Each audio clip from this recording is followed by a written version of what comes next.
कैसे हैं आप सब लोग। So welcome to all in this video. So guys, आज इस वीडियो में हम बात करने वाले हैं pharmaceutical jurisprudence unit first. So fifth semester में जो आपका एक सब्जेक्ट है जूरिस्प्रूडेंस, तो इसमें हमारा जो फर्स्ट यूनिट है उसमें हमने ड्रग एंड कॉस्मेटिक एक्ट्स जो है, इसमें हमने फर्स्ट वीडियो में बात की थी objective definition and legal definition. तो ये टॉपिक हमारा कंप्लीट हो गया था।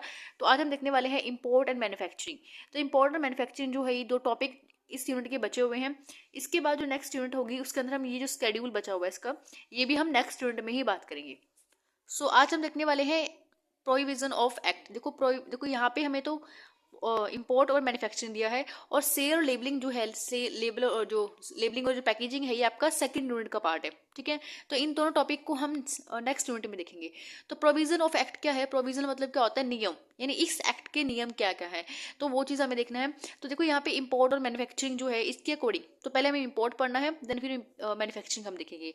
तो यहाँ पे आपको इंपोर्ट के अंदर पहले कौन कौन सी चीज़ें डिस्कस करनी है, थोड़ा उसके बारे में आपको जाना है। तो यहाँ पे आपको पहले देखना है कि कौन कौन सी ड्रग्स जो है इंपोर्ट हम कर सकते हैं। देखो इंपोर्ट क्या होता है, फॉर एग्जांपल कोई ये इंडिया है हमारा, ठीक है, इंडिया से ऑस्ट्रेलिया में, देखो एक कंट्री से दूसरी कंट्री में जब हम कोई ड्रग का या किसी भी मतलब चीज़ का अगर हम इंपोर्ट कर रहे हैं, मतलब वहाँ भेज रहे हैं, तो उसको हम इंपोर्ट बोल देते हैं। ठीक है, तो इंपोर्ट आपको समझ आ गया, यानी एक कंट्री से दूसरी कंट्री में कोई सामान जब हम बेचते हैं तो उसको हम इंपोर्ट बोलते हैं। अब यहाँ पे हम ड्रग का इंपोर्ट करें तो यहाँ पे इंपोर्ट ऑफ ड्रग हो गया। ठीक है, तो कौन कौन सी ड्रग है जो हमें इंपोर्ट नहीं करनी होती? देखो ऐसे मुझे बताओ, ऐसी कोई ड्रग, जैसे फॉर एग्जांपल इंडिया में क्या आप ऐसी कोई ड्रग लेके आओगे जिसमें अडल्ट्रेशन हो रखी हो, स्पूरियस ड्रग हो, ठीक है, और मिस ब्रांडेड ड्रग हो, क्या आप ऐसी ड्रग लेके आओगे इंडिया के अंदर? नहीं ना। तो यहाँ पे ऐसे ऐसे ड्रग्स जो हैं हम यहाँ पे अवॉइड करेंगे कि हम अपने कंट्री के अंदर ऐसे ड्रग नहीं लेके आएंगे। नेक्स्ट हमारे पास है, देखो इसको हम पूरे डेप्थ में पढ़ेंगे, ठीक है, जस्ट ये डेफिनेशन है। नेक्स्ट है import of drug under licence. कौन कौन, यहाँ पे कुछ ड्रग्स ऐसी होती हैं जो हमें लाइसेंस के अंडर लेके आनी होती है। ठीक है, नेक्स्ट हमारे पास है स्पेसिफाइड इन स्केड्यूल सी और C1, specified in schedule x, and यहाँ पे टेस्ट और एनालिसिस के लिए हम इम्पोर्ट कर सकते हैं ड्रग को। और यहाँ पे अगर हम अपने पर्सनल यूज़ के लिए इस्तेमाल कर रहे हैं, उनका क्या क्या रूल है, क्या रेगुलेशंस हैं, अगर हम पर्सनल यूज़ के लिए इसको कर रहे हैं। ठीक है, और अगर मान लो कोई नया ड्रग है, कोई न्यू ड्रग है, तो उसको अगर हमें इम्पोर्ट करना है तो हम कैसे करेंगे। नेक्स्ट हमारे पास है drugs exempted for provision of the import. उसके बाद हम आखिर जो टॉपिक है ऑफेंसेस और आपके पेनल्टीज रहेगा। ठीक है, तो इनको हम वन बाय वन देखने वाले हैं। तो सबसे पहले आता है classification of drug prohibited to import. कौन कौन से ड्रग्स जो हैं जो आप इम्पोर्ट नहीं करोगे, कौन प्रोहिबिटेड मतलब आप नहीं लेके आ सकते उनको। ठीक है, मतलब मनाही है, कौन कौन से ड्रग की मनाही है। ठीक है, तो मैंने आपको बता दिया, जैसे मिस ब्रांडेड ड्रग हो गई। मिस ब्रांडेड ड्रग ऐसी ड्रग्स होती हैं जो जिनको ज़्यादा कलर्ड किया जाता है, पॉलिश किया जाता है, ठीक है, ज़्यादा पाउडर बनाया जाता है उनको, ताकि वो अच्छे से दिख सके और उनको अच्छे से सेल हो कर सके। तो ऐसे ड्रग्स भी हम इंपोर्ट नहीं करेंगे। एडल्ट्रेटेड ड्रग्स भी हम इंपोर्ट नहीं करेंगे। सब स्टैंडर्ड क्वालिटी की जो ड्रग्स होती हैं उनको भी हम इंपोर्ट नहीं करेंगे। नेक्स्ट हमारे पास है drug claim to cure diseases specified in schedule J. देखो स्केड्यूल जे एक ऐसा शेड्यूल है, इसके अंदर सारी वो डिसीजेज आती हैं जिनका हम ट्रीट नहीं कर सकते। देखो आपका एंजाइना पेक्टोरस है, हम उसको पूरी तरह ठीक नहीं कर सकते, उसके सिम्टम्स को कम कर सकते हैं, लेकिन देखो एंजाइना पेक्टोरस खुद में एक सिम्टम है।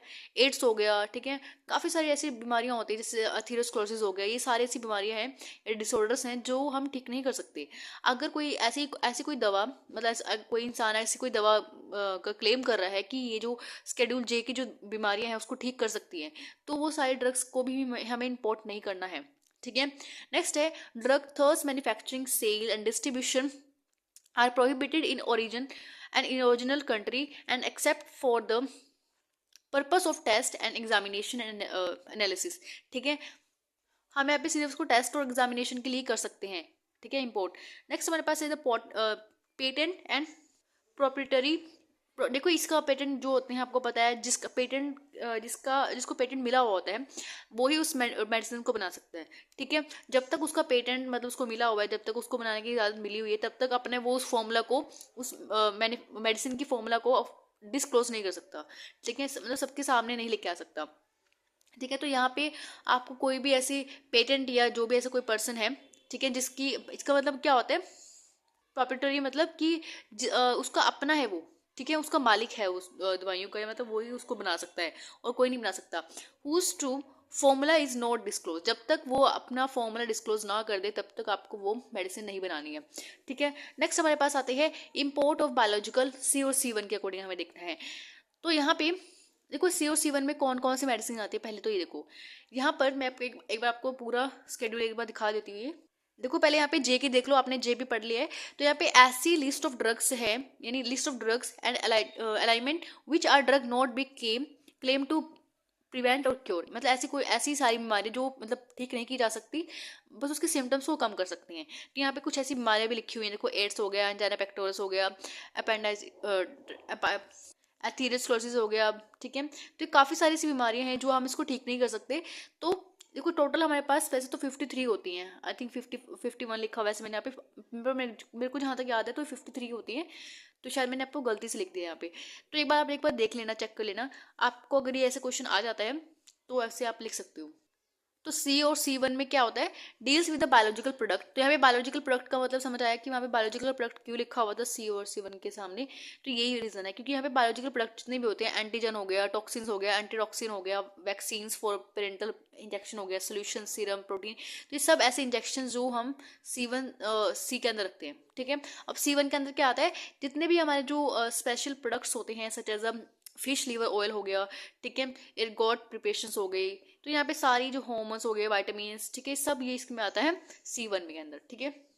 देखो जो आपके पास सी और सी वन के ड्रग्स जब आएंगी, मैंने आपको बताया जैसे एंटीजन हो गया, एंटीटॉक्सिन हो गया, वैक्सीन हो गया, पेरेंटल प्रोडक्ट्स हो गए, अगर आप ये सारी की सारी मेडिसिन लेके आ रहे हो, ठीक है, सी और सी वन की जितनी भी अंडर बायोलॉजिकल प्रोडक्ट्स होती हैं, अगर आप उनको इंपोर्ट कर रहे हो तो आपके पास प्रॉपर एक स्टोरेज एरिया होना चाहिए, ठीक है।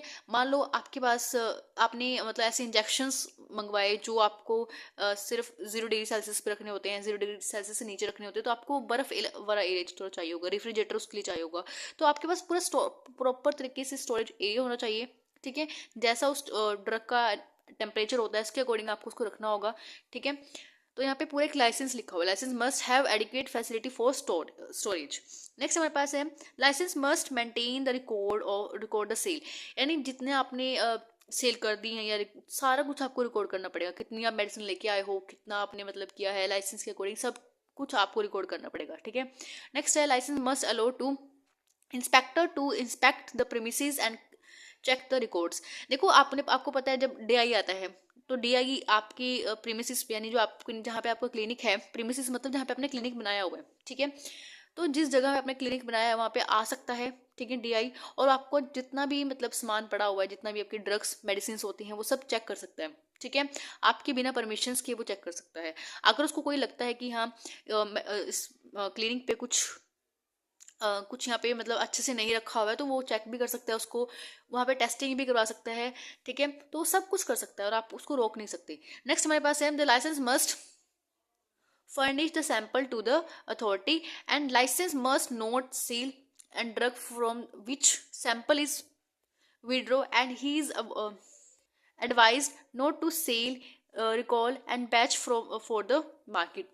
और जब तक जैसे मान लो कि आपके उसने लाइसेंस को मतलब ऐसा कुछ सेल वगैरह के लिए उसने रोक दिया, ठीक है, तो आप जब तक उसको नहीं लगता कि हाँ ये जो ड्रग है, ठीक है, जब तक वो टेस्टिंग वगैरह अच्छे से नहीं करा लेता, एनालिसिस नहीं करा लेता, तब तक आपको जो मेडिसिन है वो आपको मार्केट में नहीं बेचनी है, ठीक है, आपको कस्टमर तक नहीं देनी है। नेक्स्ट हमारे पास है import of the schedule x के अंदर जो ड्रग्स आती हैं, स्केड्यूल एक्स के अंदर नार्कोटिक और आपकी साइकोटिक ड्रग्स आती है सारी, ठीक है। नार्कोटिक एंड साइकोटिक ड्रग्स जो होती हैं आपको पता होना चाहिए, नार्कोटिक्स जैसे ओपियम वगैरह हो गया, हेम्प हो गया, ठीक है, हम्प वगैरह, इसमें हम देख लेंगे सारा जो भी इसका रहेगा, ठीक है। तो सबसे पहले आपको उसमें कंडीशंस देखनी है, condition to be fulfil, licence must have adequate storage facilities होनी चाहिए आपके पास, ठीक है, application must be reputable in the occupation, train and business, and the license trained even before should not be suspended or cancelled। next हमारे पास the license has not been convicted any offense under the drugs and cosmetic act and the narcotic and psychotic substance act। देखो जो आपका licence है वो किसी तरह से suspend नहीं होना चाहिए। फॉर एग्जांपल किसी इंसान ने पहले से ही मतलब ऐसे जो लाइसेंस है अपने लाइसेंस के ऊपर मतलब सस्पेंड ऐसे नोटिस लिखवा लिया, ठीक है, इसका मतलब क्या होता है, जैसे मान लो किसी ने पहले भी नार्कोटिक या साइकोटिक का गलत इस्तेमाल किया हो, तो मान लो किसी ऑफिसर ने उसका जो लाइसेंस है वो रद्द कर दिया, या मतलब उसको आप बोल सकते हो सस्पेंड कर दिया, तो उसके बाद भी अगर आप ये चीज़ करते हो तो आपको यहाँ पे ऑफेंसेस या मतलब पेनल्टीज भुगतनी पड़ सकती है, ठीक है। नेक्स्ट हमारे पास है the drug imported for examination test and analysis. आपको पता है हमें जो कुछ काफ़ी सारी ड्रग्स ऐसी होती हैं जो हम टेस्ट और एग्जामिनेशन के लिए मंगवाते हैं, ठीक है।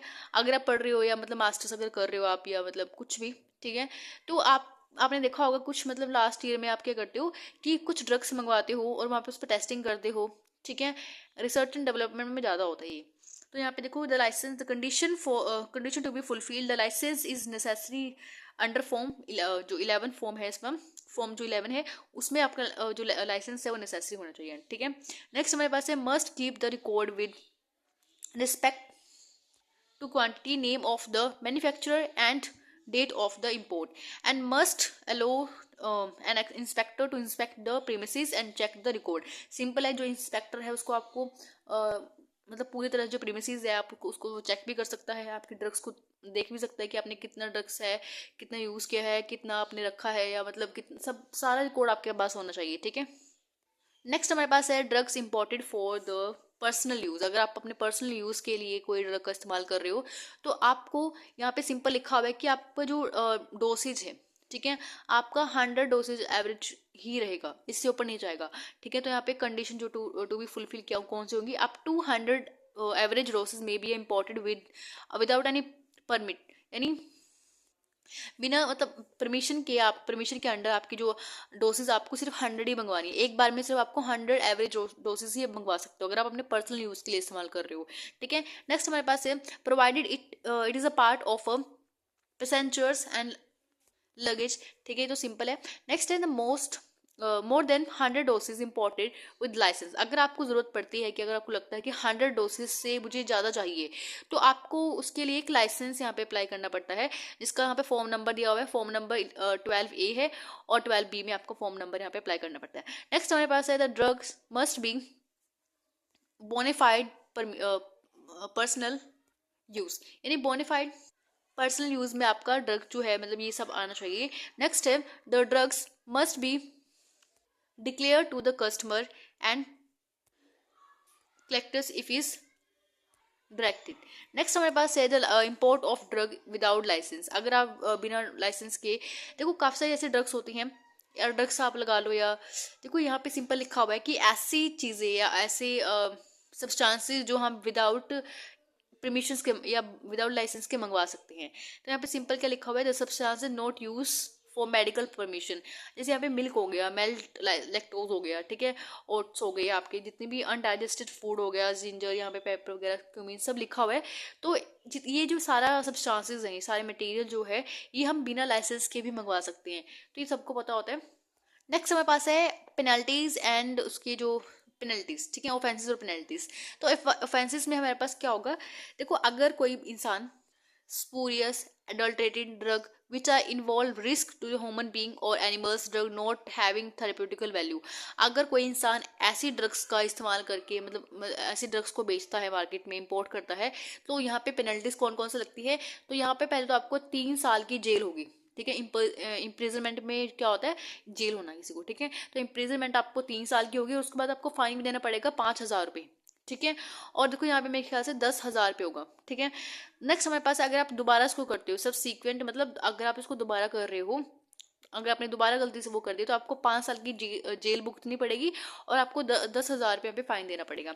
नेक्स्ट हमारे पास है कॉन्ट्रावेंशन ऑफ प्रोविजन, यानी अगर कोई इन नियमों का जो प्रोविजन मतलब क्या होता है, नियम, अगर कोई इन नियमों का उल्लंघन करता है, इसका मतलब क्या होता है, उल्लंघन, यानी अगर आप कोई इन नियमों का उल्लंघन कर रहा है तो यहाँ पे उसको 6 साल की सजा मिलती है, ठीक है, सॉरी 6 साल की नहीं, 6 महीने की उसको सजा मिलेगी और 500 रुपये उसके ऊपर फाइन लगता है पहली बार अगर वो जो करता है, ठीक है।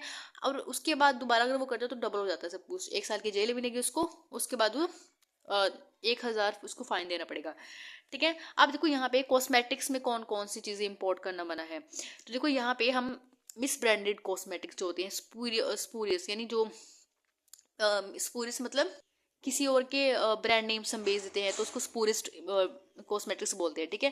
तो हम स्पूरियस कुछ नहीं बेच सकते, और यहाँ पे बेचना मतलब इंपोर्ट नहीं कर सकते।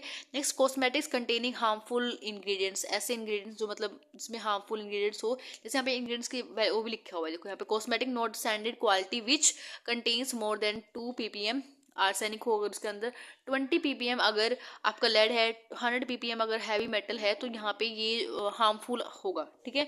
तो ये चीज़ आप मतलब अगर कोई फॉर एग्जांपल कॉस्मेटिक का कोई भी प्रोडक्ट अगर ये सारी चीज़ें कैरी कर रहा है, ठीक है, 2 ppm आर्सेनिक कैरी कर रहा है, 20 ppm लेड कैरी कर रहा है, तो यहाँ पे ये जो प्रोडक्ट होगा या सब्सटेंस होगा, कॉस्मेटिक प्रोडक्ट होगा, तो वो बेकार होगा, तो हमें इसको इम्पोर्ट नहीं करना है। नेक्स्ट हमारे पास आता है मैन्युफैक्चरिंग। तो मैन्युफैक्चरिंग में आपको पढ़ना है, ठीक है। तो आपका इंपोर्ट वाला सिस्टम खत्म हो गया, अब हम बात करते हैं मैन्युफैक्चरिंग पे। तो मैन्युफैक्चरिंग में आपको पहले देखो कौन कौन सी चीज़ें आपको मैन्युफैक्चर नहीं करनी है, पहले आपको वो पढ़ना है, यानी प्रोहिबिशन ऑफ मैन्युफैक्चरिंग। नेक्स्ट हमें पढ़ना है prohibition manufacturing of other than the schedule C1 सी और C1 के अकॉर्डिंग पढ़ना है। नेक्स्ट हमें पढ़ना है, देखो यहाँ पे अदर देन है, यहाँ पे थर्ड शेड्यूल C और C1 में हमें पढ़ना है, ठीक है। मैन्युफैक्चरिंग ऑफ शेड्यूल X में जो आती है ड्रग्स उसका, और लोन लाइसेंस के बारे में पढ़ना है, रीपैकेजिंग लाइसेंस दिया आपको, ऑफेंसेस पेनल्टीज आपको पढ़नी है। तो सबसे पहले हम देखते हैं कि कौन कौन सी जो ड्रग्स है, मतलब आप लगा लो कोई भी चीज़ कॉस्मेटिक्स है अगर, उसको कौन कौन से हम मतलब नहीं मैन्युफैक्चर कर सकते।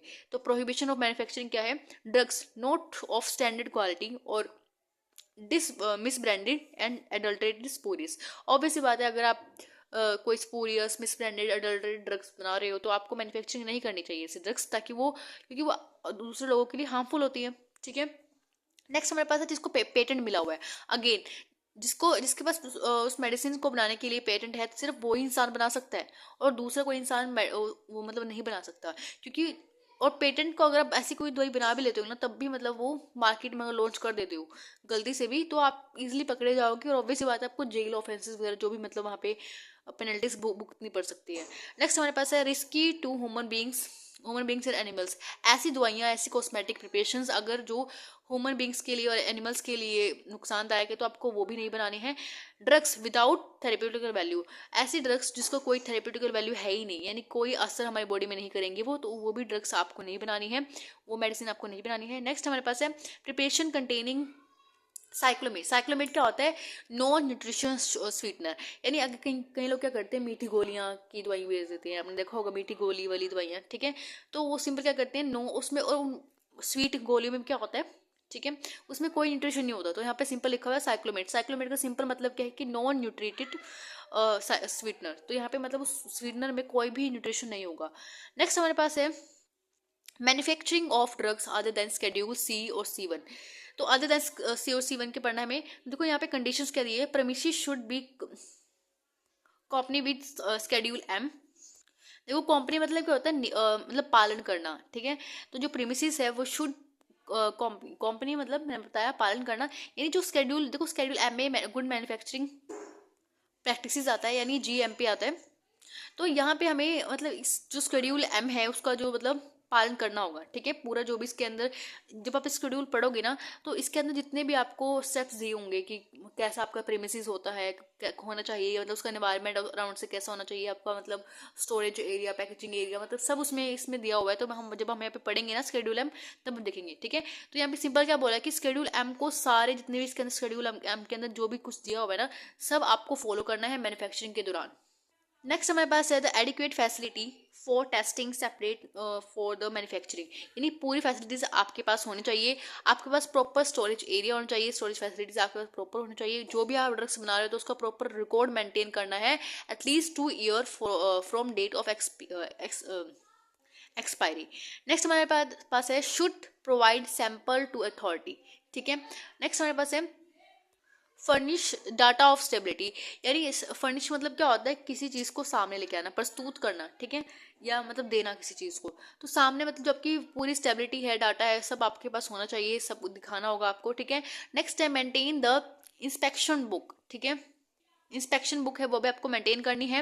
Maintain reference sample from each batch, हर एक रेफरेंस सैंपल जो है आपको मेंटेन करना है कि कौन से सैंपल आपने मतलब कहाँ से इसका रेफरेंस लिया है, ठीक है। नेक्स्ट हमारे पास है C और C1 बायोलॉजिकल प्रोडक्ट्स वाली आती हैं, ठीक है। तो जो ड्रग्स C और C1 के अंदर आती है तो उसकी कंडीशंस क्या होती हैं। नेक्स्ट है the drugs must be issued in previously sterilized steel, glass and suitable container, and container should be company with the Schedule F। तो Schedule F के अंदर जितनी भी मतलब नियम होते हैं ये इसको कंटेनर्स को फुलफिल करने हैं, ठीक है। And some classes tested for the aerobic, anaerobic microbe organisms and sera, insulin, pituitary hormones. Next है सीरम, आपके पूरा serum test for the abnormal toxicity. Next है parental in dose of the 10 ml और more than more should be tested for the freedom of pyrogen.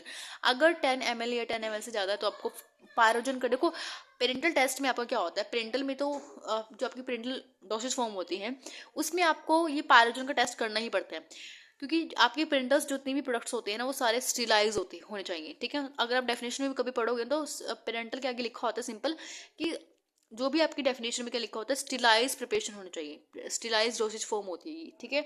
तो यहाँ पे आपका pyrogen से सबसे इंपॉर्टेंट टेस्ट होता है जो आपको करना ही चाहिए। नेक्स्ट है separate lab for culture and manipulation of the sports. देखो स्पोर्ट्स आपको पता है स्पोर्ट्स ना हवा में फैल जाते हैं, ठीक है।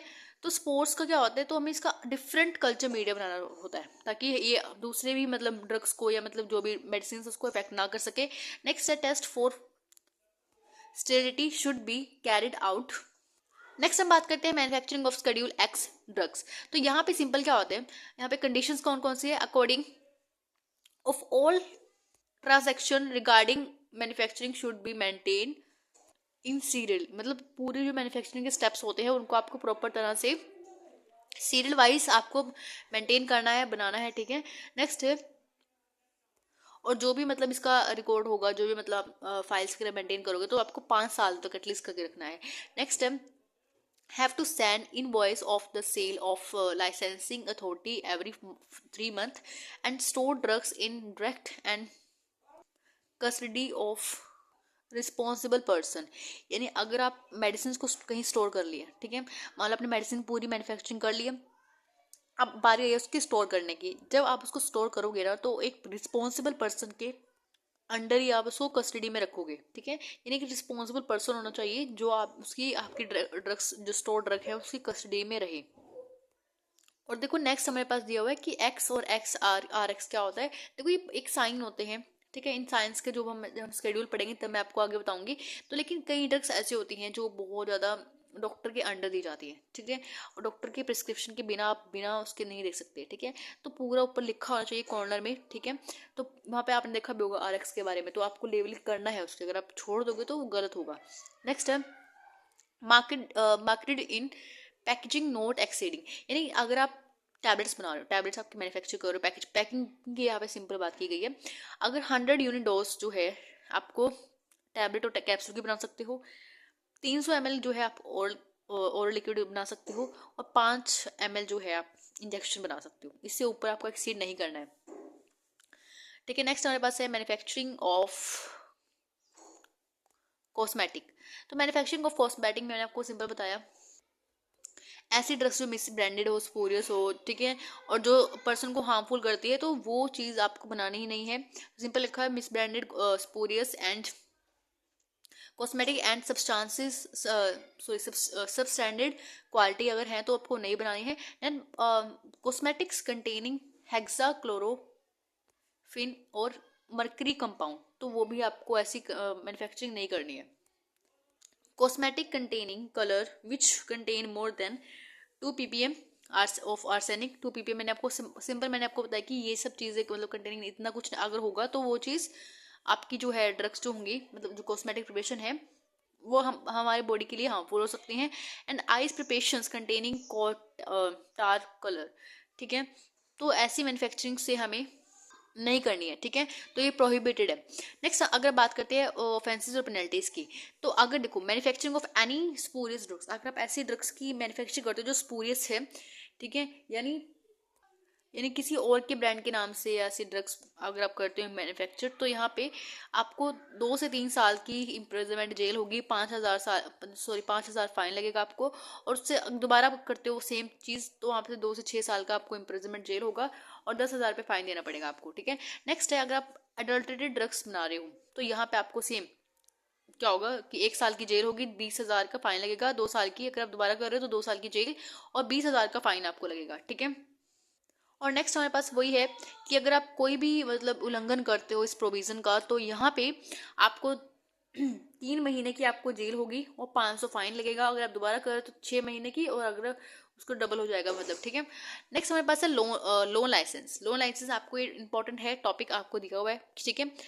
तो अ पर्सन या applicant who does not have his oven arrangement, यानी अगर कोई ऐसा पर्सन, देखो पहले तो बात क्या होती है, लोन लाइसेंस होता क्या है।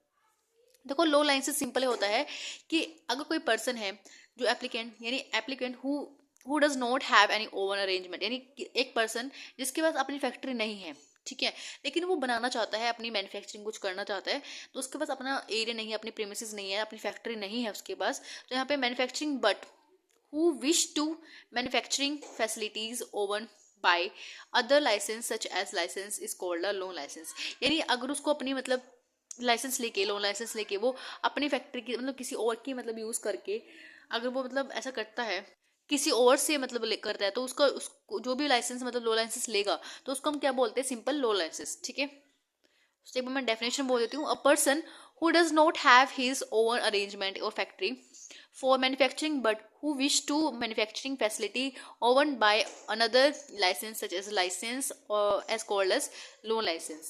तो यहाँ पे लिखा हुआ है loan licence are issued for drug other than specified C और C1 एक्स, हमें यहाँ पे तीनों पढ़ना है यहाँ पे, ठीक है। और ड्रग स्पेसिफाइड इन C और C1। तो देखो यहाँ पे इन जो भी अगर मान लो कोई ऐसा पर्सन जो लोन लाइसेंस इनके इन ड्रग्स को बनाना चाहता है, जो भी इनके अंदर जो भी ड्रग्स आती हैं इन स्केड्यूल के अंदर, तो उनके लिए लोन लाइसेंस उसको लेना ही पड़ेगा ये वाला, ठीक है। नेक्स्ट हमारे पास आता है रीपैकेजिंग लाइसेंस। रीपैकेजिंग लाइसेंस क्या होता है, देखो मान लो आपके पास कोई बहुत बड़ा बल्क कंटेनर है, ठीक है, बल्क कंटेनर के अंदर आपके पास काफी सारी ड्रग है और आप उसको निकाल निकाल के छोटे छोटे पैकेजेस में आप मतलब डाल पैकिंग कर रहे हो, ठीक है, तो उसको हम क्या बोलते हैं, रीपैकिंग लाइसेंस। तो आपके पास देखो रीपैकिंग लाइसेंस में सिंपल है, आपके पास आपने क्या किया, बल्क में से छोटे छोटे पैकेजेस बनाए, ठीक है, और उसको मार्केट में बेच दिया, तो आपको इसका एक लाइसेंस भी चाहिए होता है, ठीक है।